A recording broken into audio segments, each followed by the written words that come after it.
we heard the name Nations Glory po, we were very honored and very pressured po kasi it's not just a name and sobrang laki po siya na it's really a big deal for us and because we're really bringing this name wherever we perform, we always say this before we dance and I think pressure will always be there, it's just a matter of turning the pressure to a good one in which how we view the pressure is we use that to be better whenever we perform and then be better whenever we make our craft or music and thanks to our management then they're there always for us to guide us to hone our skills even more so we mostly just focus with just being ourselves yes and we don't look at the outside noise or outside but we more so look at ourselves and just how we can grow together as one.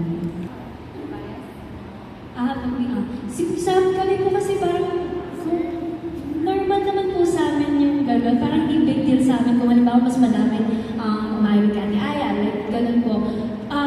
May sarili-sariling ano din po kasi may sarili-sariling kaming strength. So, hindi po namin siya very big deal po. Pinalaki kami ng management namin na maging supportive sa isa't isa. So, success ng isa is success ng lahat.